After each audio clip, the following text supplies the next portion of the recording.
우리 그 마태복음 28장 20절에 보면 항상 쓰는 말씀이시죠. 이렇게 너희는 가서 모든 족속으로 제자를 삼고 아버지 아들과 성령의 이름으로 침례를 주고 내가 너에게 분만 모든 것을 가르쳐 지키게 하라.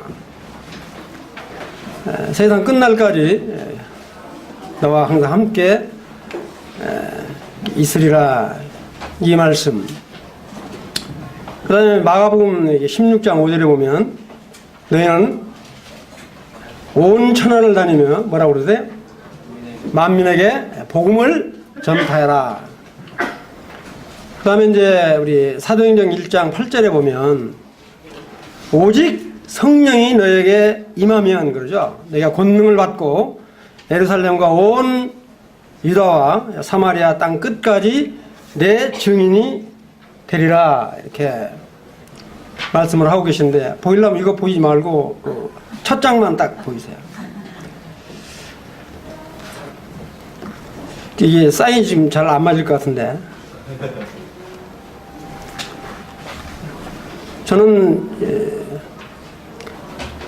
이제 구원받은 지 이제 40년이 조금 42년째 되는데 그동안에 복음을 수없이 많이 들었고 또 이 복음을 전도를 하면서 제가 그 생각한 건 뭐냐면 이 전도자에 따라서 복음 전하는 방법이 다 다르고 복음 내용도 조금씩 다 다른 걸 볼 수가 있습니다. 성경 어디도 복음은 여기서 여기까지 전해라 한다든지 복음은 이렇게 전해라 한다든지 이런 말씀이 있다면 얼마나 좋겠습니까? 근데 그런 말씀은 전혀 없이 복음을 이렇게 전파해라, 증거해라, 내 증인이 되라 이런 말씀들이 많이 놓여있기 때문에 아마 전도자에 따라서 복음 전하는 방법도 다르고 내용도 다 다릅니다. 그래서 또 우리가 이제 장로 모임회를 경기 지역, 서울 지역 다 참석을 하는데 제일로 논란이 많이 되는 부분이 복음 증거하는 일입니다. 복음을 어디까지 전할 거냐? 그래서 심지어는 이런 말을 하죠. 변질된 복음이니, 거짓 복음이니, 주제권 복음이니, 이런 참 괴상한 이 말들이 이렇게 넘쳐나는 걸 보면서, 자, 그러면 우리가 복음을 어디까지 전해야 될 것인지, 참 이런 부분들을 제 나름대로 참 생각을 많이 하면서 기도하면서, 최소한도 이런 부분까지는 전도를 할 때 증거를 했으면 좋겠다. 이와 같은 말씀을 다 들어야 꼭 구원을 받는 건 아니지만 정말로 이 전도를 전할 때 이런 부분을 이렇게 생각을 하게 되면서 제일 놀라운 것이 이런 말을 많이 듣죠.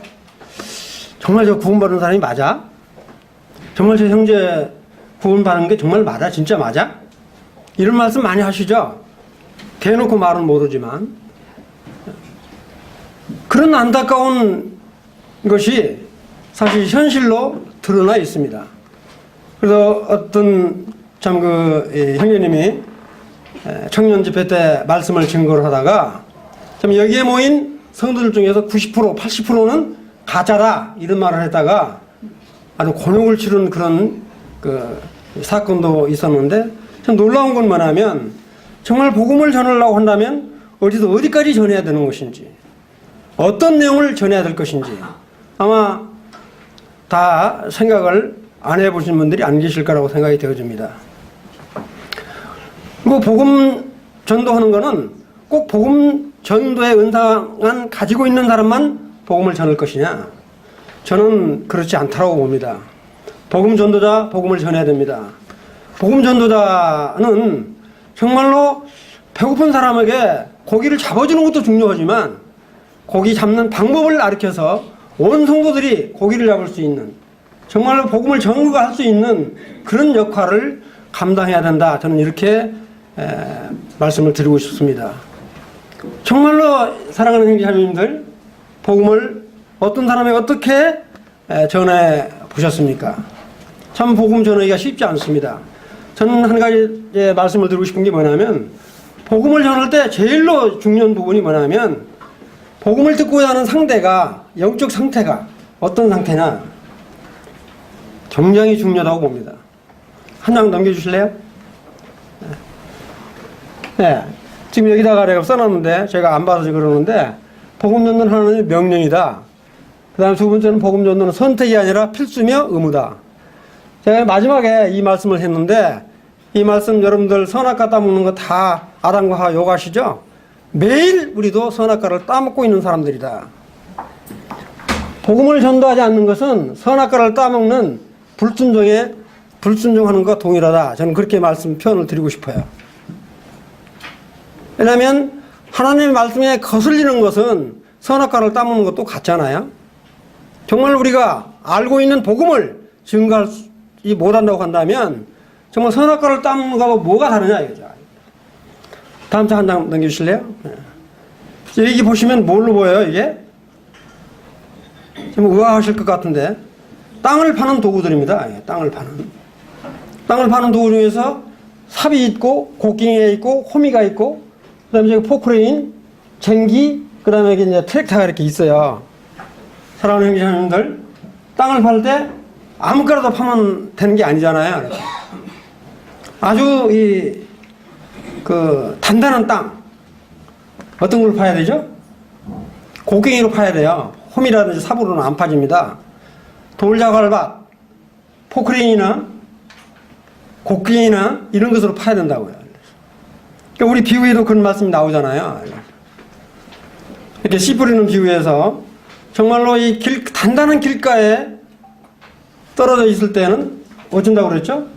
그러니까 안악한 사람들이잖아요. 길가에 비우는 건 단단한 길가에 안악한 자기 고집대로 이런 사람한테 이렇게 복음을 전할 때 하고 정말로 이 돌자갈밭 같은 쉽게 듣고 이해하는 것 같은데 뒤돌아서면 잃어버리는 사람 참 맥락하죠. 이게 참 이런 사람한테는 그럼 어떻게 복음을 전해야 될 것이냐. 또 세상 염려는 다 자기 혼자만 가지고 있는 것처럼 염려가 많은 사람, 가시덤 불 같은 사람, 이런 사람한테 복음 전할 때는 어떻게 전할 것이냐. 그런 사람들 다 만나보시잖아요. 그래서 말 들어보면 마이동풍경으로 이렇게 하는 사람도 있고 어떤 사람은 아주 이렇게 마음을 열고 들으려고 하는 이 좋은 땅에 가지고 있는 사람한테는 씨 뿌리기가 좋죠. 그런 비유의 말씀처럼 정말 우리가 복음을 전하고자 할 때 그 영혼의 이렇게 영적인 상태가 어떤 건지 정말로 이렇게 듣고 싶은 정말 복음을 듣고 싶은 그런 마음이 있는 영혼인지 부모님은 고은이에서 어쩔 수 없이 들으라니까 그냥 따라가서 듣는 것인지 이런 영혼의 상태를 잘 알아야 거기에 맞는 말씀을 전할 수 있을 것이다. 저는 그렇게 확신합니다. 아마 그런 부분에 있어서는 이렇게 거기다 공감을 할 거라고 생각이 되어져요. 이 성경에도 보면 이 전도라는 말이 많이 나오죠. 전도. 사도행전 5장 42절을 이렇게 보시면 저희가 날마다 성전에 있든지 집에 있든지 예수 그리스도라 가르치기와 전도하기를 쉬지 아니한다. 이렇게 전도. 그 다음에 우리 사도 바울 형님이 디모데에게 디모데후서 4장 5절에 보면 너는 모든 일에 근신하여 고난을 받으며 뭐라고 하냐면 전도인의 일을 하며 그렇습니다. 전도를 아주 직무로 하도록 이렇게 권하고 있습니다. 전도 일을 하면 내 직무를 다해라. 그 다음에 골로새 4장 3절에 보면 또 어떤 말씀이 있냐면 이것도 마찬가지로 사도 바울 형님이 우리를 위하여 기도할 때 하나님이 전도할 문을 우리에게 열어주사 그랬습니다. 이게 그리스도의 비밀이라고 그랬어요. 이렇게 복음이 그냥 아무나 이렇게 함부로 이렇게 하는 게 아니라 이 그리스도의 비밀을 말하게 하시를 정말 간구해라. 이런 말씀을 하고 계시는 걸 보게 됩니다. 그래서 제가 오늘 이 짧은 시간에 전부 설명을 하려면 아마 짧게는 제가 해보니까 10분에서요 6시간 최소한 15시간은 걸리더라고요. 그래서 제가 오늘 말씀드리려고 하는 거는 제가 나름대로 터득한 그런 부분에 있어서 전도의 범위 시간 허락하는 한까지만 말씀을 전하고 다음 기회에 또 말씀을 전하고자 합니다. 다음 장 한번 넘겨주실래요? 네. 저는 이렇게 이 복음 전도하는 거를 알기 쉽게 다 잊어버릴지 모르지만 4C2P 이것만 딱 이렇게 기억하시면 좋겠다 이런 생각이 듭니다. 이게 무슨 말이냐면 제가 이제 복음을 전할 때 정말로 하나님 아버지와 우리 주 예수 그리스도와 성령 하나님에 대한 그런 부분을 이렇게 증거를 해야 되는데, 그렇게 증거하기 위해서는 창조 부분을 먼저 말씀을 하지 않으면 안 된다. 이런 말씀을 드리고 싶어요. 그래서 정말 이 창조는 누구를 위해서 창조를 하신 거죠? 창조는 누구를 위해서 창조하신 거죠? 우리 인간을 위해서 창조를 하신 겁니다. 정말 이 창조를 이야기를 할 때 정말 이 창조의 질서를 잘 보면 정말 우리가 창조의 질서대로 지금 살고 있는지, 정말 내가 창조를 이야기할 만한 사람인지 한번 이렇게 생각을 해 보시면 좋겠다. 그 창조를 우리가 이렇게 먼저 말씀을 드리지 않을 수 없다. 우리가 참 말로 표현하기 어려운 삼위일체 하나님 이야기를 많이 합니다. 성부 하나님 아버지, 그다음에 성령의 하나님, 성자 하나님.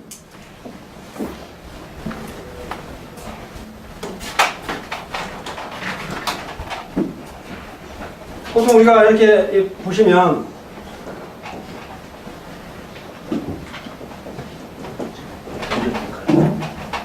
마이크 마이크 여기다 하시고 안 되나? 안 되나? 마이크 뒤에 있습니다. 이 부분은 너무 중요한 부분인 것 같아서 말씀을 좀 드립니다. 성부 하나님, 그 다음에 성자 하나님, 그 다음에 우리가 말하는 이렇게 왜냐하면 이 창조는 이 세 분이 연합해서 창조를 했기 때문에 그렇습니까? 이 죄 때문에 정말로 제일 먼저 일어난 사건이 여러분 잘 아시는 아담과 하와가 결혼을 해서 난 아이들이 가인과 아벨이잖아요. 그러니까 아벨과 하와가 하나님께 예배드렸다는 말은 나오지 않는데, 우리가 이제 아벨은 첫 새끼 어린 양으로 하나님께 제사를 드리고, 가인은 이렇게 소산물로, 땅에 얻은 소산물로 하나님께 제사를 드렸을 때 하나님께서 정말로 아벨이 드린 어린 양의 첫 새끼 피로 제사 드린 그 피 제사 값은 아주 기쁘게 받으셨지만, 정말 가인이 자기 의대로, 자기 소견대로, 하나님 뜻은 생각하지 않고 자기 소견대로 드렸던 그 제사는 하나님의 예면하셨다고요. 그렇다면 그렇게 기쁘고 않으시면 가인이 내가 뭐를 잘못했는가 한번 뒤돌아보면 얼마나 좋았었겠어요? 그런데 그렇지 않고 어떻습니까? 시기 질투, 그 죄성이라고 하는 DNA가 이 가인과 아벨에게 전달된 거예요. 죄성. 이 죄성을 가지고 이 시기와 질투 때문에 자기 동생을 들에 있을 때 쳐 죽입니다. 쳐 죽였다는 말로 나와 있지, 돌로 쳐 죽인 건지 칼을 품고 와서 칼로 죽인 건지는 안 나와 있지만 하여튼 들에서 쳐 죽였다 이렇게 나옵니다. 얼마나 서글픈 일입니까? 인류의 최초의 살인 사건이 일어나는 거란 말이에요. 그것으로 끝난 게 아니잖아요. 이렇게. 그 다음에 이 가인과 아벨이 이런 살인 사건 후에 하나님께서 인생 만든 것을 심히 뭐라고 그랬어요? 한탄하신다고 그랬어요. 한탄하신다. 그래서 온 지구상에 있는 동생물을 전부 쓸어버리겠다. 그래서 우리가 말하는 노아 홍수 심판 사건이 일어나죠. 이것도 이런 말씀 하실지 모르지만 정말로 에덴 동산이 있다냐 보여드리겠는데, 에덴 동산이라든지 노아 홍수는 실제 있었던 역사적인 사실이다. 그러잖아요. 그 다음에 노아 홍수 심판을 받고 우리 이제 40일 동안 뒤하로 하늘에서 비가 내리고 땅에서 샘이 솟아서 물이 창고를 했을 때 150일 만에 물이 다 빠지죠. 그리고 이렇게 포도를 심고 포도에서 얻어진 이 포도주를 먹고 노아가 취해 있을 때 둘째 아들 함이 자기 아버지를 어때요? 능멸하죠. 그래서 결국은 뭐냐면 아버지가 저주를 내리는 이 불효한 이런 참 죄를 범하는 사건이 또 벌어집니다. 또 얼마 안 있다 어떻습니까? 우리가 창세기에 보면 28절, 창세기 1장 28절에 보면 우리 인간을 만드시고 하나님이 너무 기쁘셔서 제일 먼저 뭐라고 그랬어요? 생육하고, 두 번째 번성하고, 그 다음에 세 번째 뭐라고 그랬어요? 충만하고, 그 다음에 정복하고 다스려라. 그러려면 번성하고 충만하고 번성하려면 흩어져야 된다고요. 그 흩어져야 되는데 이 하나님의 말씀에 불순종을 하고 흩어지기 싫으니까 높은 바벨탑을 쌓아 올라가고 있잖아요. 그때만 바벨탑을 쌓는 게 아니라 지금은 여러분들 자신도 나 자신도 날마다 바벨탑을 쌓고 있다고요. 지금도 여전히 우리 마음 가운데는 그때만 바벨탑을 쌓는 게 아니라 지금도 내 마음 가운데 바벨탑을 쌓아 올라가고 있는 실상을 내 자신이 들여다보게 됩니다. 바벨탑을 쌓아 올라가니까 하나님이 진노하시죠. 흩어서 살아가고 그랬는데 흩어지기 싫다고 그래서 자기들끼리 살다가 내려와서 어떻게 해요? 언어를 혼잡게 만들어서 싹 흩어져 버리잖아요. 그 다음은 또 어떻습니까? 그렇게 해서 만나는 게 아니라 그렇게 쭉 가다 보면 창세기에 소돔과 고모라 성의 아주 음행의 아주 극치를 벌리는 소돔과 고모라 성을 하나님께서 유황불못으로 진멸하는 이와 같은 사실들이 나오게 되는데 이것도 옛날 이야기가 아니라 역사적인 사실로 증거가 된 부분이잖아요. 그 다음에는 어떻습니까? 이스라엘 백성을 출애굽시킨 다음에 나 외에 다른 신을 섬기지 말라, 우상 숭배를 하지 말라고 했는데 우상 숭배 때문에 이스라엘 나라는 정말로 지금도 이렇게 그 모양으로 되어 있는 상태이지 않습니까? 이 죄라고 하는 결과가 얼마나 무서운가. 이 죄를 말해야 되는데 정말 여기서 지금 듣고 있는 사람들이 정말 이 죄의 심각성을 깨달아야 된다 이것이. 정말 이 죄라고 하는 것이 얼마나 하나님 보시기에 정말로 이렇게 싫어하시고 하나님이 미워하시고 도저히 죄와는 함께할 수 없는 것인가. 우리가 이 죄는 미워하되 죄인은 미워해서는 안 되죠. 이런 비유를 쓰면 여러분들 어떻게 생각하실지 모르는데 우리가 동성애 정말 극구 반대를 합니다. 동성애 절대 있어서는 안 되죠. 근데 만약에 우리 교회에 동성애자가 들어온다면 그를 받아들이겠습니까? 아니면 내치겠습니까? 우리는 동성애를 주장하지 않지만 동성애자, 죄인이 들어온다면 그를 받아서 정말로 복음을 증거해서 하나님을 알게 해서 계도시키는 그런 역할이 우리에게 필요하다는 것입니다. 이와 같은 그런 이 죄의 문제를 해결하기 위해서 오신 분이 뭐냐면 예수 그리스도죠. 이 죄와 예수 그리스도 이 부분을 정말 설명을 하려면 시간 제한이 없죠. 1시간도 좋고 2시간도 좋고 몇 시간도 좋단 말이에요. 그래서 그 다음에 여기 지금 교회라고 하는 이제 5번째 교회라고 하는 부분이 나오는데 이 교회라고 하는 부분은 4번째 이 교회 정말 우리가 침례를 받게 되면 불러낸 무리들이 함께 모여서 있는 이게 바로 교회잖아요. 이 교회 부분을 우리가 증거를 해야 된다. 그 다음에 우리가 이 교회 정말 영원한 천국, 정말 이 지옥과 천국을 말하지 않을 수 없잖아요. 저는 그래서 이걸 영원한 왕국이라고 이렇게 표현을 했는데 우리가 이걸 증거하지 않을 수 없습니다. 그 다음에 이제 정말로 우리가 성도라면 정말로 하나님께 예배하는 것, 찬양하는 것, 이거 성도로서 빼놓을 수 없는 부분이잖아요. 그럼 이 부분 중에서 이 6가지를 다 들어야 구원받는 사람도 있을 수 있고 이 중에 어떤 한 부분만 들어도 구원받는 사람이 있을 수 있을 거예요. 제가 말씀드리고 싶은 건 뭐냐면 전도를 할 때 최소한도 이런 부분은 우리가 충분히 증거하셨으면 좋겠다. 여기 지금 우리 성도님들은 이런 부분에 대해서 저와 아마 이렇게 동감을 할 거라고 생각이 되어지는데, 이런 부분을 우리 영적인 상태를 잘 아는 사람에게 증거를 하시면 좋겠다. 이런 말씀이 이제 이런 부담이 많이 들었던 거예요.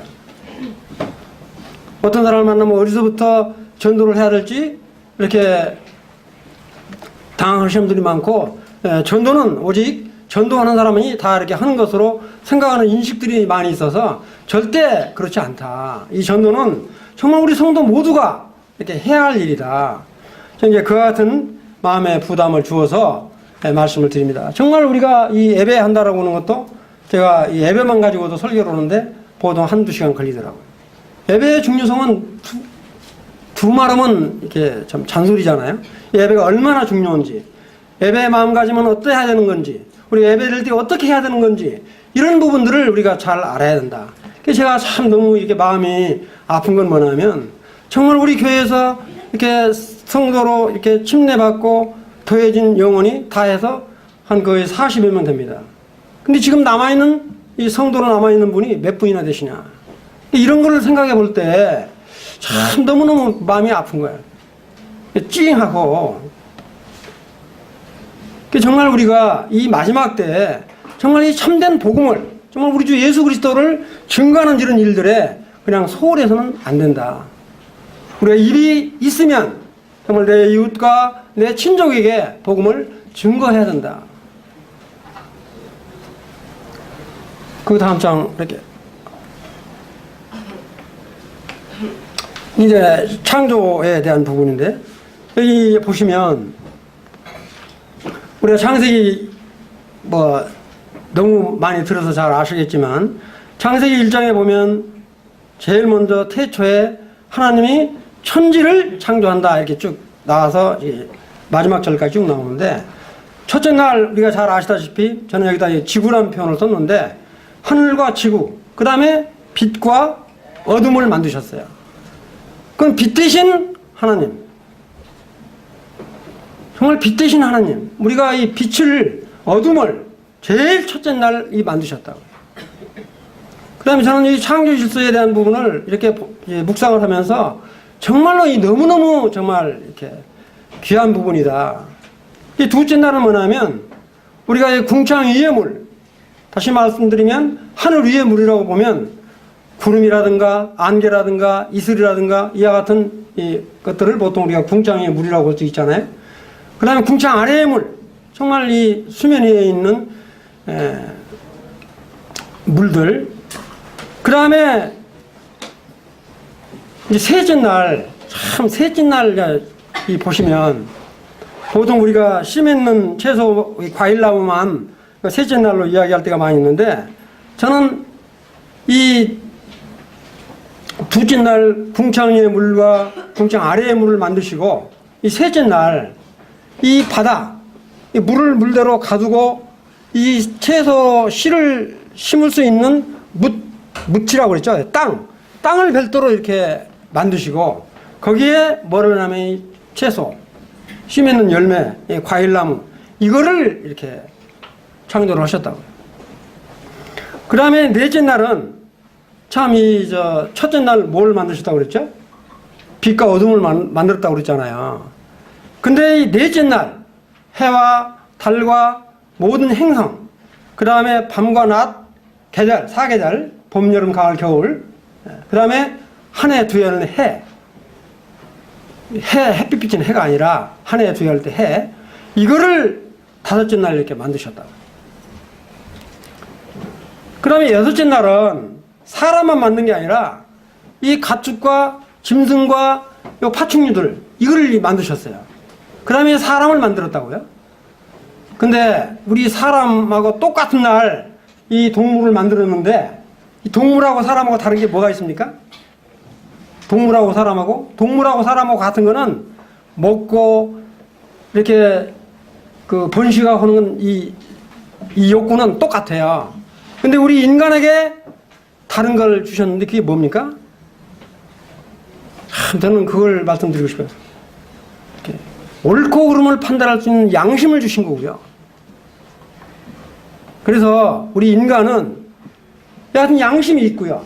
그 다음에 뭐냐면 정말 영혼을 사모하는, 하나님을 사모하는 종교성을 가지고 있다고요. 그걸 태어날 때 하나님이 만드신 거예요. 그걸 거역하니까 그러지. 그 다음에 또 한 가지 놀라운 거 뭐냐면 나중에 이제 사진을 보여드리겠는데 나중에 뭐냐면 정말 우리 인체에 돌아갈 수 있는 이 세포, 그 다음에 생명에 근원되는 피, 이런 거를 이 만드신 그 근원을 보면 얼마나 섬세하고 자상하신 그 분인가. 이런 부분들을 우리가 이렇게 증거를 해야 된다. 근데 중요한 건 뭐냐면 아까도 말씀드렸지만 정말로 이와 창조의 질서답게 지금 우리가 살아가고 있느냐. 여기에는 아무도 나는 정말 창조의 질서에 맞게 살아간다 이렇게 말하실 분 한 분도 안 계시라고 봅니다.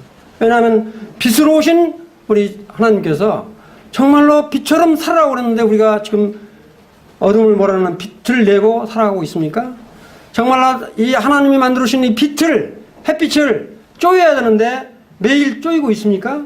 정말 과일, 채소 적당히 먹어야 되고 물 적당히 마셔야 되고 정말로 밤 되면 숙면을 취해야 되는데 우리가 그런 걸 잘 모르잖아요. 창조의 질서대로만 한다면 정말 우리의 질병 그렇게 걸릴 일 없고요. 건강 잘 유지할 수 있을 거라고 생각이 돼요. 그리고 구약 때는 무드셀라 같은 경우는 몇 살까지 살죠? 990세까지 살아요. 우리가 990세까지 산다면 좀 할 일이 없어서 어떨지 모르겠는데 정말로 이 하나님께서는 이와 같이 우리 인간에게 정말 넉넉히 살 수 있는 이 정말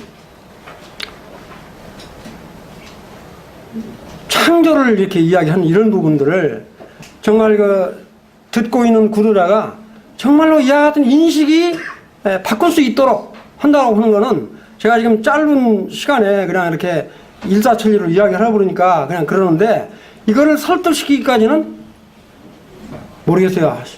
30분도 좋고 1시간도 좋고 오늘 전했으면 내일 다시 또 그걸 이야기를 해도 이걸 인식을 헐떡말떡하다고. 정말 이 같은 창조에 대한 부분, 창조에 대한 부분들을 정말 우리가 충분히 이렇게 그 구루자에게 전할 수 있어야 된다. 이게 보통 우리가 그래요. 이렇게 학생들한테 하나님 계신 거 알아? 알죠? 그 하나님이 창조한 거 알아? 안다고 그래요. 근데 중요한 건 아는 것도 끝이는 게 아니라 정말로 이게 하나님의 우리 사람을 위해서 창조하신 이 근본적인 근원을 알고 깨닫고 있느냐는 것이 중요하다는 거죠.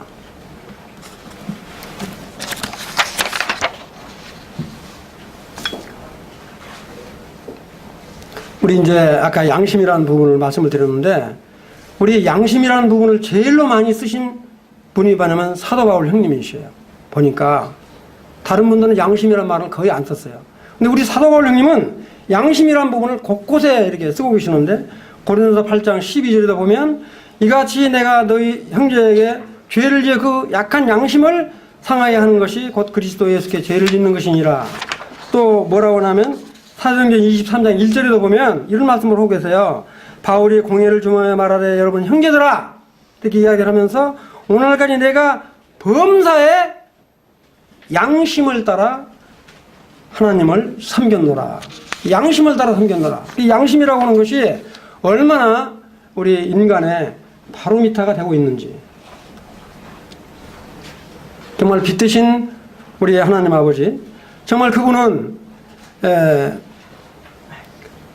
요한복음 1장 1절에 4절에도 보면 이런 말씀 있잖아요. 태초에 말씀이 계시니라. 이 말씀이 하나님과 함께 계셨다. 그리고 뭐라고 하냐면 마지막에 생명이 있었으니 이 생명은 사람들이 뭐라고요? 빛이라. 정말로 빛으로 오신 우리 하나님. 그럼 정말 우리가 이와 같은 하나님의 정말 아름다운 빛을 받고 이 빛을 발산하면서 살아야 되는데 사실 그렇지 못하고 있지 않냐. 아까도 말씀드렸지만 전화 그 다음 장 한번 이렇게 보여주실래요? 네. 이건 어떤 걸 보냐면 세계에서 제일로 높은 빌딩입니다. 지금 요 밑에 안 보이는데 버즈 두바이 빌딩 무려 몇 미터냐면 828m가 돼요. 그럼 사랑하는 형제자매님들, 아직 구도자로 있는 우리 학생들, 이 빌딩이 우리 삼성에서 지었어요. 그런데 이 빌딩을 지을 때 분명히 설계자가 있죠. 설계자가 있고 그 다음에 이걸 지은 시공자가 있다. 이 빌딩도 그렇단 말이에요. 그 다음 장 한번 넘겨보실래요? 자, 그렇다면 여기 지금 우주 공간입니다. 우주 공간. 이걸 말하면 지구예요. 이렇게, 지구. 그러면 이 우주 공간에 이렇게 별들 수많은 행성들이 있는데 이 행성과 이 지구, 이 부분은 그냥 거저 만들어진 겁니까? 아니면 설계에 의해서 이렇게 만들어진 거라고 생각을 하십니까? 대부분의 사람들은 그냥 하늘에 있는 별은 그냥 저절로 만들어지는 거 생각되는데 이것도 다 하나님의 계획대로 만들어 놓은 것이다. 그 다음 장 한번 보세요. 정말 신기묘한 건 뭐냐면 제가 지금 성경을 다 안 읽고 그냥 시간이 그러니까 넘어가는데 여기 보시면 여기 태양으로부터 시작해서 여기 수성과 금성과 지구, 화성, 목성, 토성, 천왕성, 해왕성이 쭉 있는데 정말로 이 거리의 간격이 너무도 이렇게 규칙적이라는 거야. 이게 조금이라도 거리가 달라버리면 이것들이 만약에 서로 부딪혀 한다면 어떻게 돼요? 상상이 안 가죠. 이렇게. 아주 이해하기 쉽게 이 태양과 여기 지구가 있는데 태양과 지구가 너무 가까우면 더워서 못 살고 멀어지면 추워서 도저히 살 수 없는 아주 적정하게 다른 행성에서는 동생물이 살 수 없지만 이 지구만이 살 수 있도록 그렇게 하나님이 창조해 오신 것은 하나님의 계획에 의해서 만들어진 것이다. 자, 그 다음 장 한번 보실래요? 아주 우리 쉽게 이제 물을 한번 보세요. 물. 여기 있는 물은 날씨가 더우면 수증기로 변합니다. 수증기로. 이게 추우면 얼음으로 변해요. 근데 이게 이런 말을 언제 했냐? 욥기 38장 3절에 보면 욥기가 아브라함 시대 몇천 년 전에 이미 이와 같은 말씀을 하셨다고. 38장 3절에는 물이 돌같이 굳어지고 해민이 어느니라. 36장 27, 28에 보면 그가 물을 가늘게 이끌어 올리신 줄. 가늘게 이끌어 올리시는 게 수증기잖아요. 얼마나 놀랍습니까? 그런데 이거를 발견한 건 뭐냐면 탈레스라고 하는 사람이 BC 640년에 했으니까 훨씬 앞전에 이미 이 물에 대한 부분을 증거를 하고 계신다. 하나님께서 창조를 하실 때 물도 만들 때 그냥 만든 게 아니라 이런 원리를 다 이렇게 감안하셔서 만드는 것이다. 이게 그냥 우연히 만들어졌다라고 생각을 한다면 아니다는 거죠. 이런 부분들을 그 다음 장 한번 넘겨보실래요? 자, 우리 사람을 보면요 너무너무 신기해요. 여기는 앞의 모습이고 여기는 뒷모습이에요. 이게 확인해 보니까 우리 몸의 세포가 약 100조 개래. 100조 개. 100조개니까 하루에 수만 개가 죽고 다시 생성하는 이 계속 이와 같은 역할을 할 뿐만 아니라 우리 몸에 있는 혈관의 길이가 약 12만 킬로미터예요. 그 다음에 우리 몸속에 있는 피가 약 5리터랍니다. 그럼 5리터가 이 12만 킬로미터의 혈관을 도는데 46초에 한 바퀴 돌아가도록 그렇게 만드신 거예요. 얼마나 신묘막측하나. 도저히 우리 인간으로는 도저히 이해가 안 되고 상상할 수 없는 이런 부분을 우리 하나님께서는 계획하시고 만드신 부분이다. 이런 부분들을 사랑하는 우리 학생들 오늘 이제 상담을 하러 올 텐데 이게 그냥 흘러간 게 아니라 실질적인 사실이다. 이런 부분을 우리 전도자가 설명을 할 때 지금 내가 이렇게 시간이 되니까 막장 일사천리로 이야기를 하지만 서로 이렇게 대화를 하면서 이런 부분을 충분히 납득할 수 있도록 해야 될 것이다. 근데 더 한간 놀라운 건 다음 장 한번 보세요. 여기 보시면 우리 뇌예요, 뇌. 뇌 세포만 보더라도 정말로 도저히 이게 좀 말로 표현할 수 없는 그런 거를 우리 하나님은 계획적으로 우리 인간을 창조하셨는데 누구처럼 창조하셨다? 우리의 모양대로, 나의 모양대로 그러는데, 모양이라고 할 때 likenes를 쓰고 있더라고요. 모양 똑같이 만들었다는 거야. 또 하나는 뭐냐면 형상대로, 이미지, 모양도 같고 성품이나 이런 모든 것을 똑같이 만드셨다. 그다음 장 한번 넘겨보세요. 네. 이렇게 우리 주님이, 하나님 아버지께서 정말 저렇게 세 분이 하나가 돼서 이 창조에 대한 이런 부분들을 우리가 충분히 구도자 되시는 분에게 인식을 시켜서 정말로 하나님 아버지 함께 하시는 우리 주 예수 그리스도 성령 하나님이 삼위일체가 돼서 이렇게 만드신 부분이다. 이걸 이렇게 말씀을 해야 된다. 복음 전할 때. 중요한 건 그러잖아요. 구약 때는 정말 하나님 아버지께서 주체적으로 감당하셔서 다 일들을 이루셨어요. 친히 어떤 일이든지.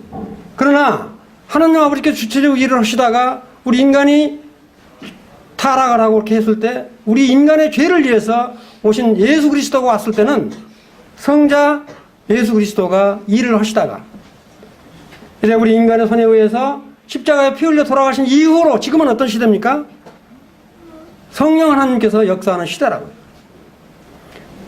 그럼 지금 성령 하나님께서 역사하는 시대이기 때문에 하나님 아버지와 성자 되시는 예수 그리스도는 그냥 아무것도 안 하고 계시는 거냐? 성령 하나님께서 하시도록 정말 함께 일하고 계신다.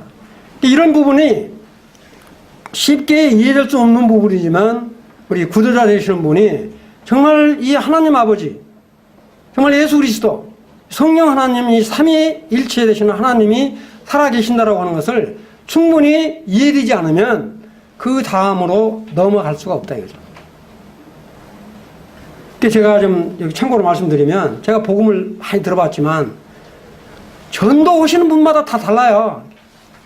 박갈이라고 그래가지고 뭐 처음부터 그냥 증거하시는 분도 계시고 어떤 분은 이렇게 차근차근 하시는 분도 계시고 다 다르기 때문에 뭐 획일적으로 이게 옳다 이게 그러다 그런 뜻이 아니라 정말로 이와 같이 하나님 아버지와 우리 예수 그리스도와 성령 하나님의 연합에 의해서 만드신 이 창조에 대한 부분을 제일 먼저 저는 이렇게 전해야 된다. 제 나름대로 말씀을 드리고요. 그 다음에 정말로 이와 같은 죄로 인해서 타락된 우리 인간을 그냥 하나님께서는 에덴 동산을 만드시고 정말로 하와 함께 아담과 하와 함께 이렇게 살기를 원했지만 정말로 이 자기 명령에 불순종한 이 아담과 도저히 함께할 수 없어 쫓겨난 이 사람과 함께할 수 없지만 정말 자기가 만드신 이 인간을 그냥 버리지 않고 그 죄를 없이 하시기 위해서 바로 오신 분이 뭐냐면 우리 주 예수 그리스도다.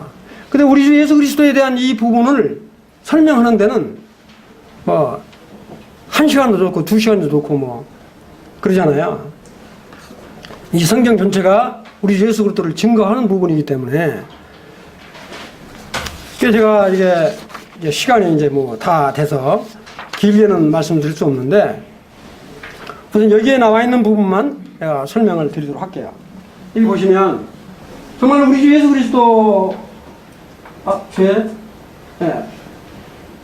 이 죄에 대한 부분을 다시 한번 언급을 드린다면 선악과를 따먹은 이 자기 소견에 결국에는 좋은 대로 했기 때문에 좀 심화가 표현하면 하나님 말씀을 거역하는 거고 반역하는 행위죠.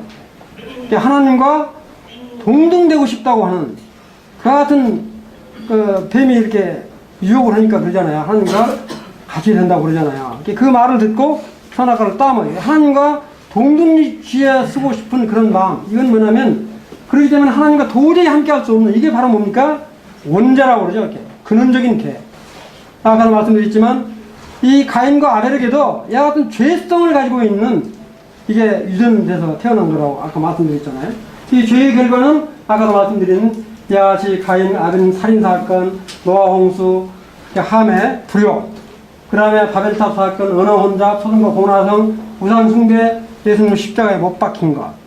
그 다음에 앞으로 남아있는 게 뭡니까? 힐련 대환란, 심판이에요, 이건. 우리 믿는 사람에게는 정말로 이제 상급을 받는 날이지만, 믿지 않는 자들에게는 영원한 지옥 불못에 떨어지는 그와 같은 백보라 심판이 있잖아요. 그 다음에 여기에 지금 이렇게 써놓은 데 뭐냐면, 이 과일 나무가 있다고 한다면, 여기에 열려있는 거는 우리가 죄의 열매라고 볼 수 있고, 정말 이 죄성을 가지고 있는 근본적인 이 뿌리 안에 숨어져 있다고.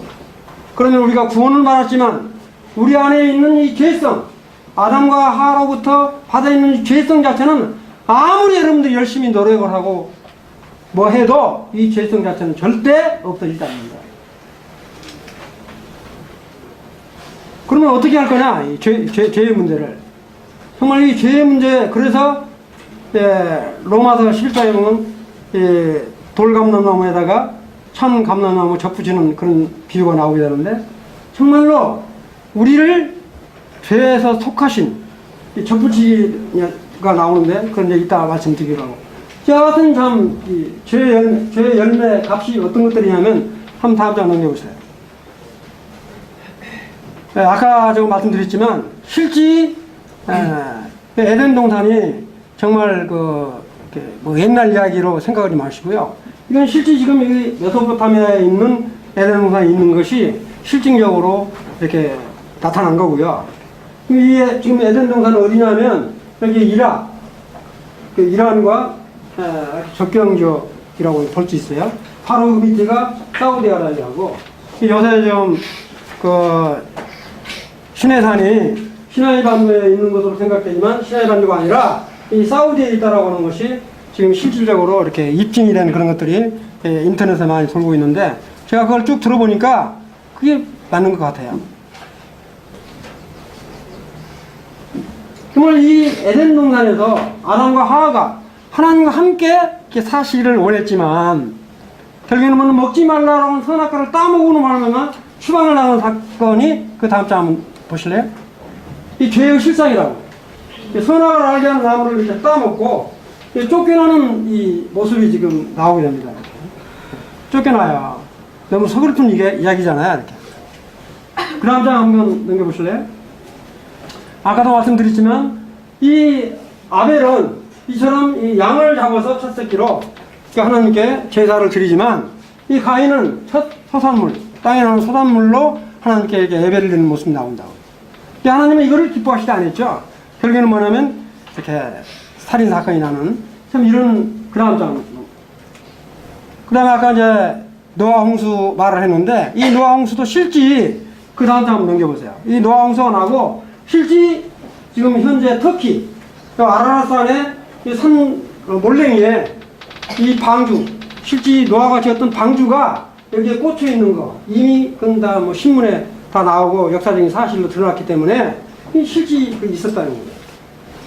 박물관에 보면 뭐 배 조각 같은 거 나오고 그러잖아요. 이 배. 이 실제 이와 같은 노아 홍수 사건은 실제 역사적인 사실이다. 이건 전부 뭡니까? 죄의 결과죠. 그 다음에 이제 노아 홍수 심판 이후에 하나님께서 너무너무 긍휼히 여기셔서 이렇게 홍수가 큰 홍수가 나면 절대 홍수로는 너희들을 멸하지 않겠다. 약속한 것이 뭐예요? 무지개라고. 무지개를 딱 보면 저는 너무너무 감사해요. 내가 다시는 물로 심판하지 않겠다라고 하는 약속이기 때문에. 이건 창세기 그냥 11절에 보시면 무지개를 이렇게 구름에 숨겼다 이런 말씀이 나오잖아요.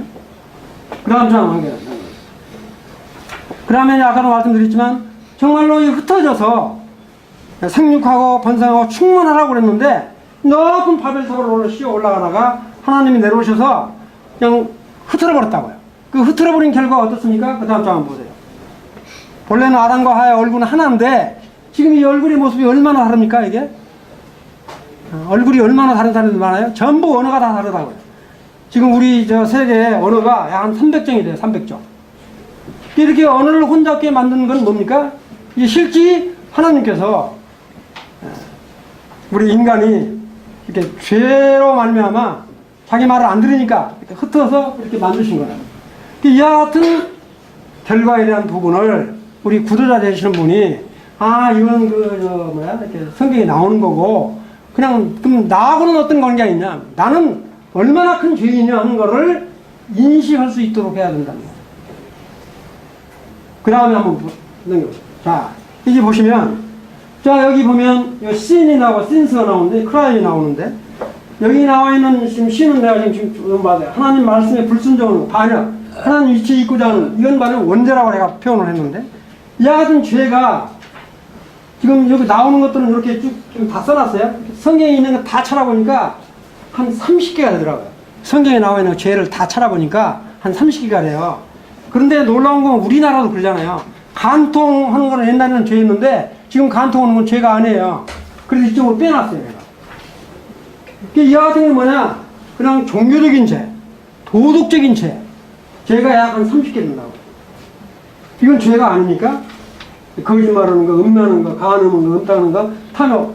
이 같은 것들은 전부 뭡니까? 아까 이렇게 그림으로 나타난 열매로 나타나는 것들이라고 보시면 돼요. 열매. 이게 죄의 열매다, 이건 죄의 열매.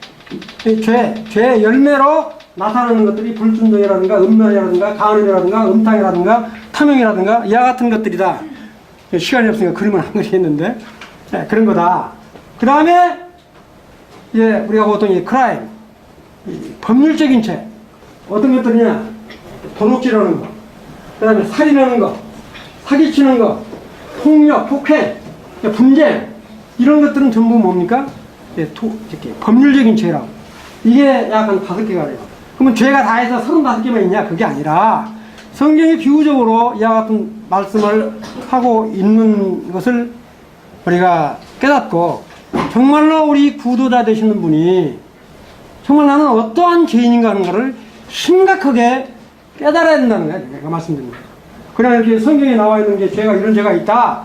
그러니까 그렇구나가 아니라 정말로 이와 같은 죄악에 물들어 있는 이 죄에서 나는 얼마나 자유로울 수 있는 것인지 아니면 정말 내가 이 죄에 매여 있는 자인지를 깨달아야 된다. 오늘 우리 상담받을 지체분들, 학생들 정말로 내가 죄인인 것을 정말 깨닫고 있습니까? 정말 나 같은 죄인, 이런 죄를 가지고는 하나님께서 절대 함께 할 수 없다고 그랬어요. 마지막 날 심판할 때 생명의 부활로 사망의 부활로 일어나는데 믿지 않는 자는 사망의 부활로 일어나게 해서 정말 지옥 형벌로 갈 수밖에 없는 거고요. 그 다음에 우리 믿는 성도는 정말로 이 주님이 허락하신 멸류관을 받는 날이고요. 이와 같은 약속이기 때문에 그런 거라. 그래서 제가 말씀드리고 싶은 건 정말로 구도자가 이와 같은 창조, 질서, 창조에 대한 부분을 인식하고 정말 내가 얼마나 추악한 죄인이었는가. 제가 죄인인 것을 깨달은 것은 딱 저는 뭐 길거도 안 가고 제가 죄인인 것을 이야기할 때 저는 딱 2가지로 이렇게 죄인인 것을 자백을 했는데 뭐냐. 하나님이 나를 만드셨는데 내가 하나님을 하나님으로 여기지 않은 거, 아버지를 아버지로 여기지 않는 거, 이것보다 더 큰 죄가 어디 있어요? 그 다음에 의인은 하나도 없다. 이 말에 딱 걸리더라고요. 그래서 정말 저는 죄인 것을 이런 뭐 죄 열매 이런 거 다 설명을 제가 안 듣고요. 그걸 가지고 저는 내가 얼마나 내가 내 아버지를 영화롭게도 아니하고 정말 아버지를 아버지로 여기지 않는 이건 얼마나 큰 죄인가 하는 것을 이렇게 깨달았습니다. 그래서 지금 시간이 이제 다 됐기 때문에 그 다음에 아까 말씀드린 대로 다음에 시간 있는 대로 정말 이게 예수 그리스도에 대한 부분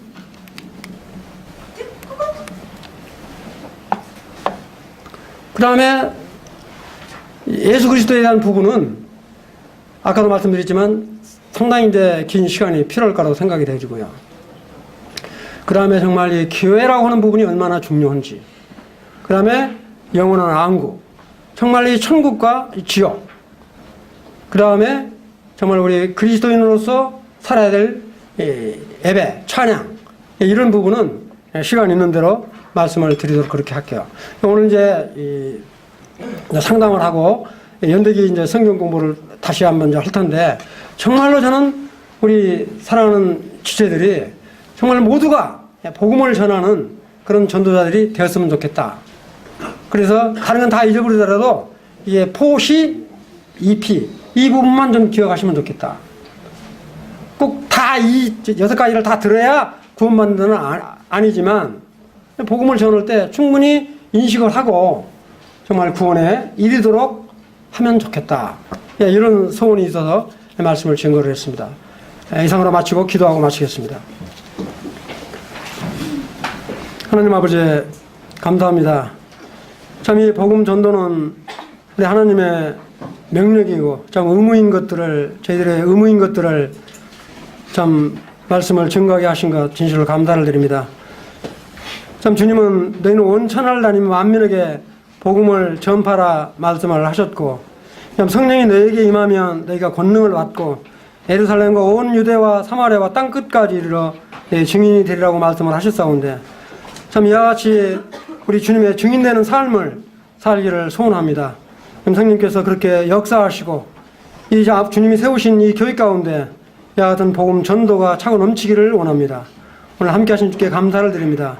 주님, 이와 같은 참 오늘 연대기를 통해 다시 복음이 증거되고 또 학생들과 상담을 하고자 할 때 참 그들 마음 가운데 이와 같은 하나님 아버지와 우리 주 예수 그리스도와 성령 하나님이 살아계심과 좀 자기 자신들이 얼마나 죄에 물들어 있는가 하는 것들을, 이 죄성을 인식하게 하셔서 좀 구원받고자 하는 그런 놀라운 역사가 있게 되기를 간절히 원하옵나이다. 참 오늘 함께 하신 주께 감사를 드리며 우리 예수 그리스도의 이름으로 기도하옵나이다. 아멘.